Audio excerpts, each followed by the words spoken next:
Chapter 6. My Teenage Years. I learned to drive a Jeep at an early age because my uncle and auntie were engaged in the buy and sell business. You can say they had a route that started from Blumentritt to La Mesa Dam. Yes, this is the same dam that my dad helped build.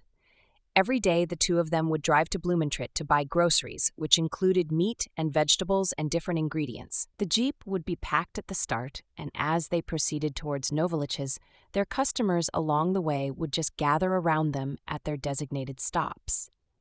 By the time they reached our place, they would be about 90% sold out. This is when Eddie and I would take over the driving as my uncle would rest and finish the required paperwork. My aunt would remain doing what she was so good at doing, and that is to peddle the rest of her goods to her waiting customers, or suki. Eddie and I would take turns doing the driving, and we did this every day until we became very good at it, and we knew every policeman in our town. We were able to get away as minors driving without a license and no insurance. At 11 years old, I considered myself an expert driver. My close friends were Ernesto Martin, Celedonio Collado, who was one of our groomsmen, my cousin Eddie, Rico Ramirez, the same guy who visited us in Hawaii on their way to the Philippines from Rhode Island, Demetrio Belmes, Boy Ramirez, Mandong Cruz, Cesar Roque, and many more. Our gang built a swimming hole in the Tuliahan River by clearing a lot of debris. My uncle gave us an old steel cable, and we tied one end on the trunk of a big sampoy tree, and on the other end we fashioned a wooden handle made from a guava branch. We would swing on the cable, and as we were on the deep part, we would do all kinds of acrobatic moves before we would let go of the cable. This was so much fun for us. We called this place Pasong Choi, for no reason, and we did a lot of Tarzan maneuvers using this cable that gave us about 15 feet drop to about 10 feet deep water. During the rainy season, the Tuliahan River would be so swollen that water would almost reach the bridge by our place. This was the perfect time for us to construct a raft made from banana trunks, which was plentiful as the wind would knock down many banana trees. We would then gather some trunks and connect them together with cacahuate, a plant that grows everywhere in the area, sticks, and then tie them with a rope. This would be strong enough to hold the banana trunks together and act as a raft enough for about 4 people to ride the current of the swollen river. We would start from the bridge, which was at Tabing Ilog, Riverside, in Novaliches, and end up at Pasong Choi, close to the town of Quebiga, about 10 miles downstream. This is also the same river where I learned how to swim because I fell in and I learned because of fear. I also taught my brother Mario how to swim using the same method.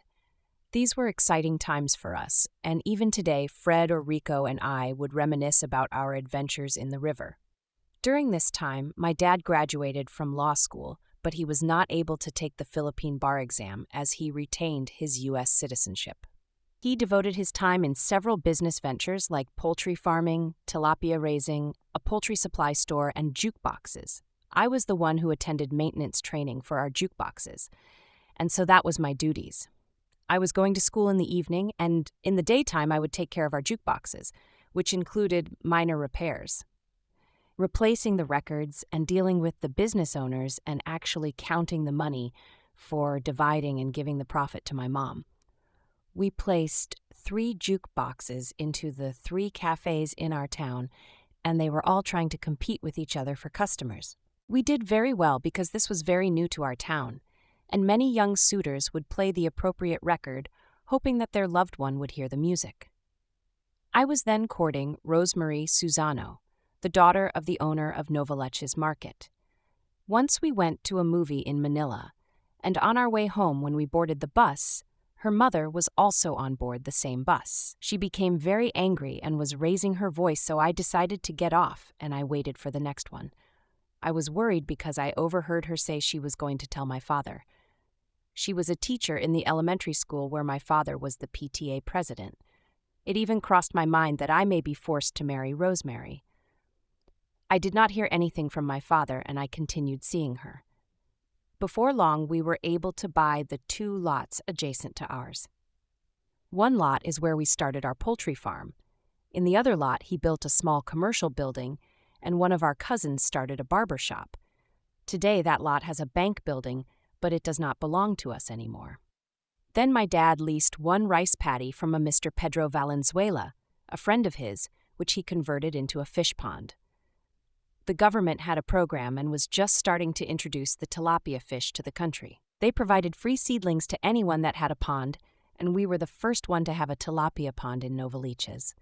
Dad even had a small concrete pond in the side of our house where we also had tilapia for our home consumption. It was so cool to cast your pole and the fishes would bite it instantly. Most of the time we would have burning ambers for instant fish barbecue.